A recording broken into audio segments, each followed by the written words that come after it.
नमस्कार विद्यार्थियों, कक्षा में आपका स्वागत है। आज हम स्टार्ट करने वाले हैं। इससे पहले हमने प्रश्नावली लो कंप्लीट की थी, इसके बाद में प्रश्नावली नंबर 11 स्टार्ट कर रहे हैं। प्रश्नावली 11 है समरूपता। प्रश्नावली 11 है समरूपता। समरूपता के बारे में पढ़ेंगे। इससे पहले हम दो प्रमेयों के बारे में पढ़ेंगे जो परीक्षा के अंदर मोस्टली पूछी जाती हैं, पीछे की परीक्षाओं में पूछी भी गई हैं। तो सबसे पहले हम प्रमेय एक की बात में प्रमेय नंबर 1 के बारे में चर्चा कर रहे हैं, जिसका नाम है आधारभूत आनुपातिक प्रमेय या थेल्स प्रमेय। इसका नाम है आधारभूत आनुपातिक प्रमेय या थेल्स प्रमेय। यह प्रमेय है 11.1। प्रमेय क्या है? देखो, यदि किसी त्रिभुज की एक भुजा के समांतर अन्य दो भुजाओं को काटते हुए कोई रेखा खींची जाए तो वह अन्य दोनों भुजाओं को समान अनुपात में विभाजित करेगी। प्रमेय क्या है? चित्र के माध्यम से आप समझेंगे कि एक त्रिभुज है। क्या है? यदि किसी त्रिभुज है ए बी सी, कोई त्रिभुज दिया हुआ है, इसमें एक भुजा, कौन सी भी भुजा एक ले लो, एक भुजा हमने बीसी के समांतर कोई रेखा खींच रहे हैं, वो अन्य दोनों भुजाओं ए बी और ए सी को दो बिंदुओं पर काट रही है, एक डी बिंदु पर और एक ई बिंदु पर इनको काट रही है। ये दोनों रेखाएं एक दूसरे के समांतर हैं, ये हमें दिया हुआ है। अब क्या बोल रहा है? वह अन्य दोनों भुजाओं को समान अनुपात में विभाजित करेंगी, यानी ये जहां भी काटेंगी जो इनका अनुपात आएगा वो क्या होगा? समान होगा। यानी हमें सिद्ध करना होगा AD बटा DB बराबर AE बटा EC। ये हमें क्या करना है? सिद्ध करना है। तो कैसे करेंगे?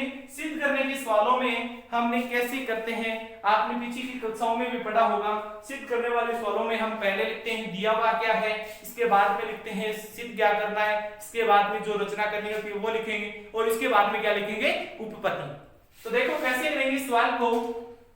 ये चित्र हमने बनाया, इसके बाद में लिखेंगे दिया हुआ। क्या दिया हुआ? उसके बारे में लिखेंगे।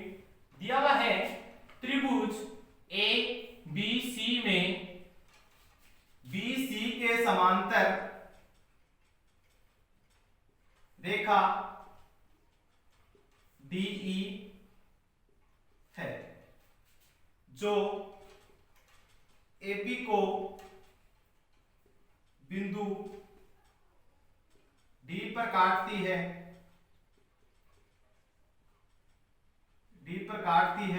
वह AC को बिंदु E पर काटती है।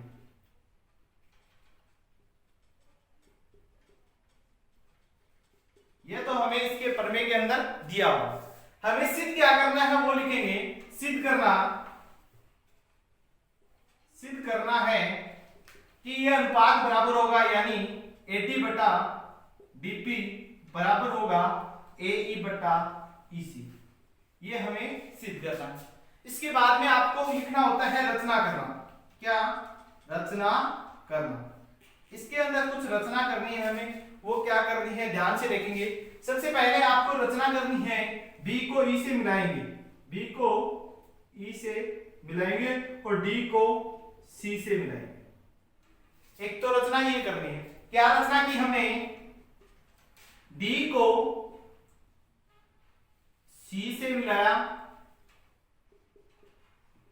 जो हम काम कर रहे हैं उसको लिखते हुए चलना है, प्रमेय बहुत ही सरल होती है सिद्ध करनी। मिलाया और E को B से मिलाया।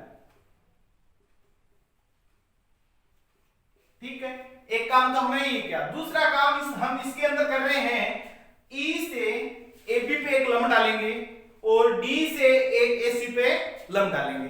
तो E से AB पे हमने एक लंब डाला, लंब का मतलब यहाँ पे कितने डिग्री का कोण बनाएगा? 90 डिग्री का। और D से AC रेखा पे हमने एक लंब डाला, यहां हो गया F, यहां हो गया G। हमने दोनों पे बिंदुओं पे मान लिया। तो दूसरी बात हमने क्या लिखा? रचना के अंदर हम क्या कर रहे हैं कि D से रेखा AC पर लंब डाला, वह E से रेखा AB पर लंब डालो, AB पर लंब डाला। ये काम हमने किया, ठीक है। अब देखो इनको कैसे करेंगे। अब हमें क्या करना है, उपपत्ति करनी है, मतलब इस प्रमेय को सिद्ध करना है। ये 3 स्टेप आपको लिखना था। सबसे पहले हमने लिखा दिया हुआ क्या है, फिर लिखा सिद्ध करना, फिर क्या हमने रचना करी। अब सिद्ध कैसे करेंगे इसको देखो, चित्र ये रहना है। अब चित्र की सहायता से हमें समझते हुए चलना है स्टेप बाय स्टेप। क्या करना है देखो, अब देखो सबसे पहले उपपत्ति करेंगे तो इसके अंदर देखेंगे ये रेखा DE समांतर है AB के, DE समांतर है AB के, ये दिया हुआ था। ये दोनों रेखाएं क्या थी, एक दूसरे के समांतर। ये दोनों रेखाएं समांतर हैं और इन दोनों समांतर रेखाओं के बीच में 2 त्रिभुज बन रहे हैं। समांतर रेखाओं के बीच, इन रेखाओं के बीच कौन कौन से त्रिभुज बन रहे हैं, एक त्रिभुज बन रहा है BDE। कौन सा, BDE त्रिभुज BDE। वह त्रिभुज कौन सा बन रहा है, C। एक तो बना था BDE और एक CED, वह त्रिभुज CED है। और देखा जाए तो इनके आधार भी क्या है, एक ही है। देखो इस प्रकार से ये त्रिभुज था, ये दोनों रेखाएं समांतर थी, इस प्रकार से तो बनना था। नीचे वाली आकृति में देखा जाए तो ये था, यहां था D, यहां था E और यहां था B, यहां था C। ये दोनों रेखाएं एक दूसरे के समांतर हैं, तो ये त्रिभुज तो कौन सा हो गया, BDE, और ये कौन सा हो गया, CED। और इन दोनों में आधार क्या है, एक समान है। आधार क्या है, समान है। समांतर रेखाओं के बीच त्रिभुज BDE में CDE में वह इनके आधार, वह इनका आधार क्या है, DE। DE समान है, समान है, दोनों समान है, मतलब दोनों का आधार क्या है, एक समान है, एक ही बराबर है। इसका मतलब इन दोनों त्रिभुजों का क्षेत्रफल क्या हो जाएगा, एक समान यानी बराबर हो जाएगा।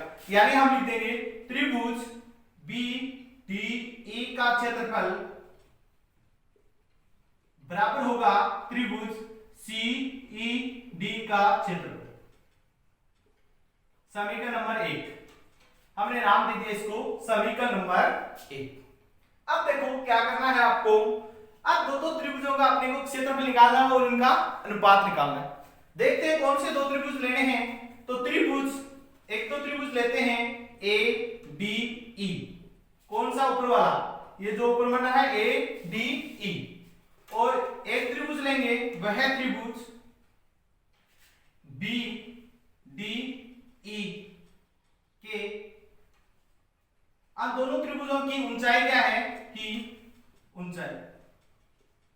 ऊंचाई का मतलब होता है इनका आधार। तो ये BDE का आधार ये हो गया A, इसका आधार क्या हो जाएगा, ADE का आधार क्या हो जाएगा AD, और BD का आधार क्या हो जाएगा DB। अब इनका आधार तो ये हो गया। क्षेत्रफल का सूत्र होता है 1/2 गुना आधार गुना ऊंचाई, और हमें ऊंचाई चाहिए। ऊंचाई का मान, किसी भी प्रकार के त्रिभुज बने हो, मान लो ये त्रिभुज है इस प्रकार का, यहां से इसकी ऊंचाई क्या होगी, जो सीधी ऊंचाई जो लंब डालेगी भुजा पे, यानी आधार पे जो लंब होती है वो त्रिभुज की क्या होती है, ऊंचाई। तो इस पूरी रेखा AP रेखा पे हम लंब देखें तो कौन सा होगा लंब इस पे, EF। इस पे लंब क्या है, EF, यानी ऊंचाई क्या होगी, त्रिभुज AD व BDE की ऊंचाई EF है। अतः इनके क्षेत्रफलों का अनुपात क्या जाएगा, अतः इनके क्षेत्रफलों का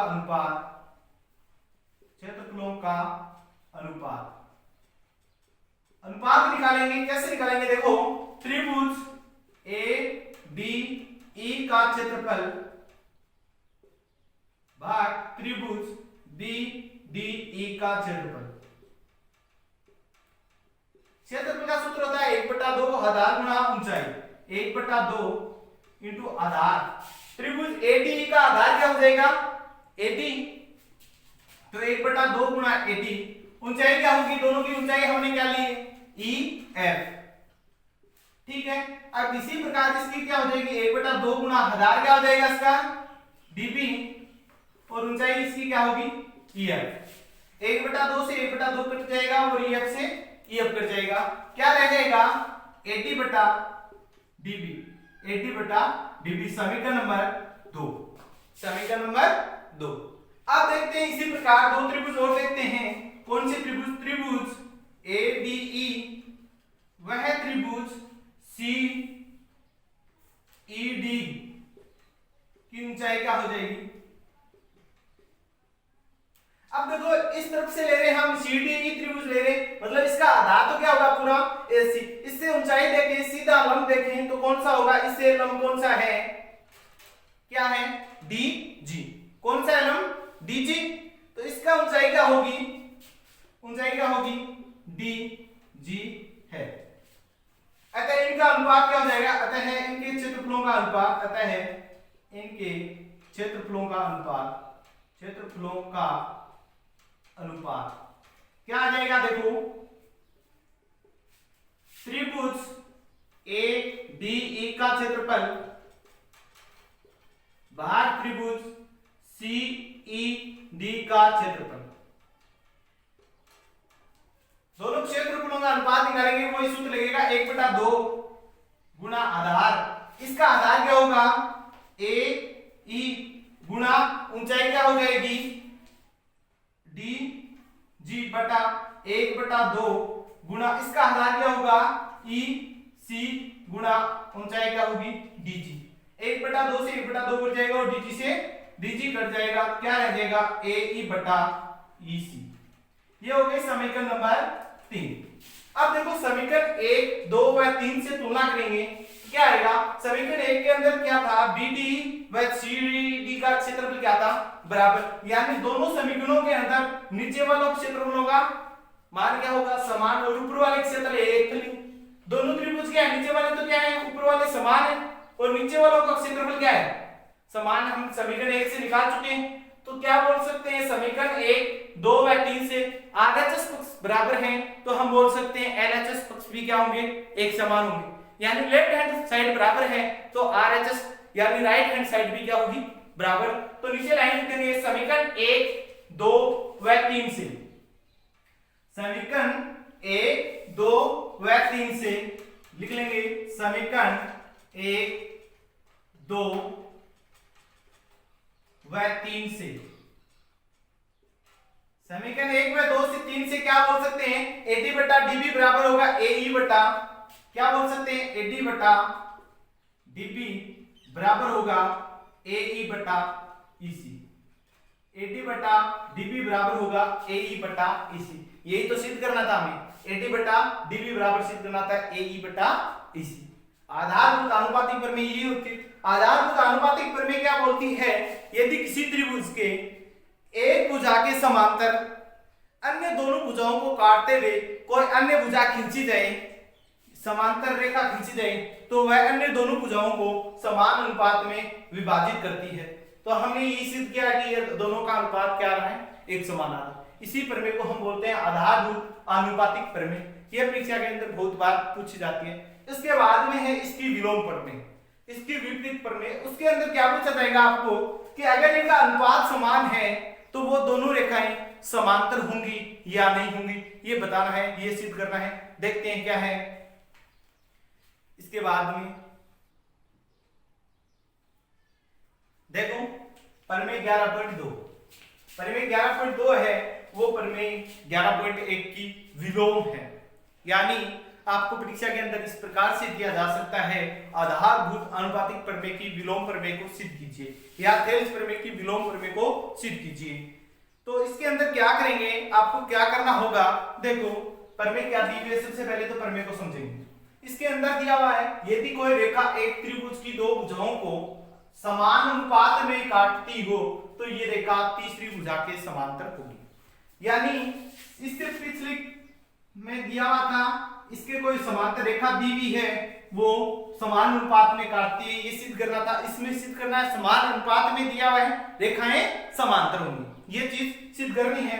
तो देखो एक त्रिभुज दिया हुआ है ए बी सी, इसके अंदर कोई रेखा दी हुई है डी ई। हमें पता नहीं है ये समांतर है या नहीं है, ये हमें पता नहीं है। हमें तो सिद्ध करना है कि ये समांतर हैं, ये दोनों रेखाएं समांतर होंगी, हमें ये सिद्ध करना है। केवल दिया हुआ है इनका अनुपात एक समान है। जो दिया हुआ है वो लिखेंगे हल के रूप में, दिया हुआ वो एक काम करते हुए चलना है अपने को, दिया हुआ फिर सिद्ध करना, फिर रचना और फिर उपपत्ति। 3-4 स्टेपों में पूरा सवाल हो जाएगा। तो सबसे पहले लिखेंगे दिया हुआ है त्रिभुज ए बी सी में क्या दिया हुआ है, सीधा लिख लेंगे AD बटा DB बराबर है AE बटा EC। इनका अनुपात क्या है, बराबर दिया हुआ। अब इसके बाद में आपको सिद्ध करना है, इनके अनुपात तो बराबर है, तो सिद्ध क्या करना है, सिद्ध करना है इन DE समांतर है BC के, DE समांतर है BC के, ये आपको क्या करना है, सिद्ध करना है।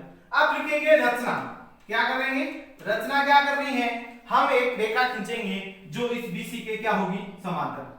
हमने एक रेखा खींच ली यहां पे बिंदु F से, हमने एक रेखा DF खींची, DF रेखा खींच रहे हैं जो BC के समांतर है। हमें तो कौन सी सिद्ध करनी है, DE को समांतर सिद्ध करना है BC के। हमने एक समांतर रेखा खींची DF खींची जो BC के समांतर है। उपपत्ति,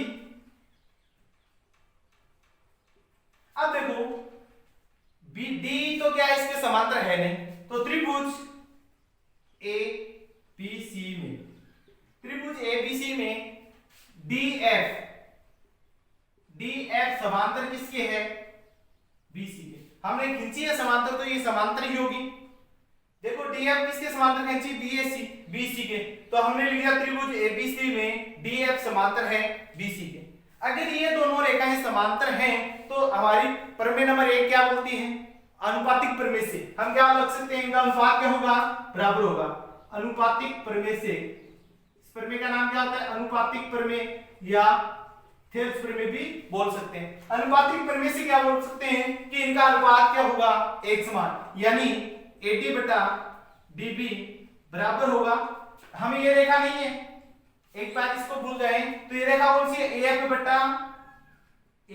बटा FC दोनों बराबर होंगी, क्योंकि अनुपातिक प्रमेय तो ये बोलती है कि अगर किसी त्रिभुज के अंदर एक रेखा खींची जाए वो तीसरी भुजा के समांतर हो और अन्य दो भुजाओं को जहां भी काट रही है उनका अनुपात क्या होगा, समान होगा। तो हमने तो ये D इसके समांतर दी भी है, वो तो हमने बोल दिया कि इन दोनों का अनुपात क्या होगा, एक समान होगा। हमने ये लिख दिया प्रमेय 11.1 से या अनुपातिक प्रमेय से।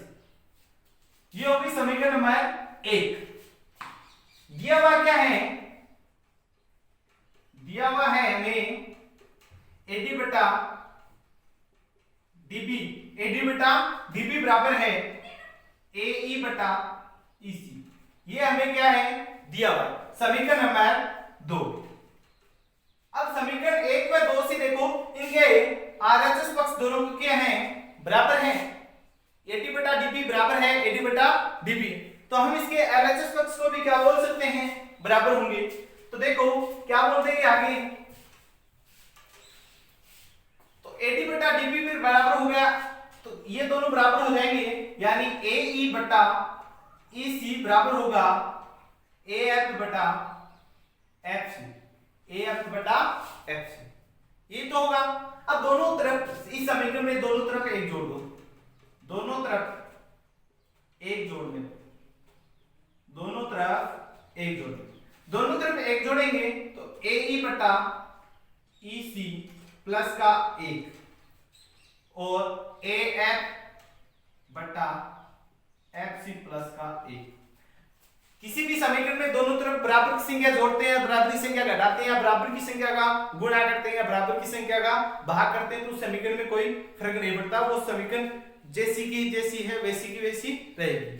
ठीक है, तो इसके अंदर दोनों को तरफ एक जोड़ दिया, तो दोनों तरफ क्या लिया हमने, लघुत्तम, तो क्या आ गया EC, AE प्लस EC, ये आ गया। लघुत्तम लेके सरल करेंगे तो ये आ जाएगा AE प्लस EC बटा EC और AF प्लस का FC बटा FC। ठीक है, अब देखो ए यहां से ये रेखा थी तो ये क्या हो गया ए ई प्लस ई सी क्या बना रहा है ए ई प्लस ई सी क्या हो गया ए सी के बराबर ही होगा तो हम क्या बोल सकते हैं ए सी बटा ई सी ए सी बटा ई सी बराबर क्या है यही बराबर है ए एफ प्लस का एफ सी ये भी किसके बराबर है पूरी रेखा के बराबर ही है ए सी के बराबर है तो ए सी बटा इसमें क्या है एफ सी यहां से एसी से एसी कट जाएगा तो 1 बटा इसी बराबर 1 बटा एफ सी दोनों को वज्र गुणा करेंगे तो क्या आ जाएगा एफ सी बराबर ईसी यानी एफ सी और इसी रेखा दोनों क्या है एक समान है ये कब संभव हो सकता है अब देखो इसमें देखने पर तो अलग अलग लग रहा है एक बिंदु एफ यहाँ पे है और ई बिंदु यहाँ पे दोनों बराबर कैसी हो सकती है ये रेखा बराबर तो नहीं हो सकती लेकिन देखा जाए ये कब संभव हो सकता है ये तभी संभव है जब ई और एफ दोनों बिंदु एक समान है यानी एक ही जगह दोनों बिंदु हैं तो तभी ये संभव है तो नीचे लाइन लिखेंगे ये है तभी संभव है नीचे क्या लाइन लिखेंगे ये है तभी संभव है ये है तभी संभव है जब यह तभी संभव है जब एफ व ई दोनों बिंदु एक स्थान पे हैं अगर दोनों बिंदु एक स्थान पे हैं तो एफ सी और इसी दोनों तभी बराबर होंगे दोनों बिंदु एक जगह होने के कारण ही हम इनको क्या बोल सकते हैं तो यह तभी संभव है जब इसके नीचे लाइन लिखेंगे ये तभी संभव है जब F व E दोनों बिंदु एक स्थान पर हैं अगर F व E दोनों एक स्थान पर हो जाएंगे तो हमने सबसे पहले क्या बोला था DF समांतर है BC के तो DEP समांतर किसके हो जाएगा तो अतः हम क्या बोल सकते हैं अतः अगर ये दोनों बिंदु एक स्थान हो गए तो DE समांतर हो जाएगा BC के यही बात हमें सिद्ध करनी थी DE समांतर है BC ये प्रमेय थी 11.2 अगर फिर भी आपको किसी प्रकार की दिक्कत रहती है कोई सवाल प्रमेय के अंदर दिक्कत आती है तो वो हमें कमेंट करके बता सकते हैं हम आपको दोबारा बताने का प्रयास करेंगे अभी तक चैनल को सब्सक्राइब नहीं किया तो चैनल को सब्सक्राइब करें वीडियो क्लास कैसी लगी इसको लाइक करें चैनल को सब्सक्राइब करें और कमेंट करके बताएं किसी प्रकार की त्रुटि लगे तो वो भी कमेंट करके बताएं जिससे हम आगे की क्लास में आपको कुछ बेहतर देने का प्रयास कर सकें जय हिंद जय भारत मिलते हैं फिर अगली क्लास में धन्यवाद।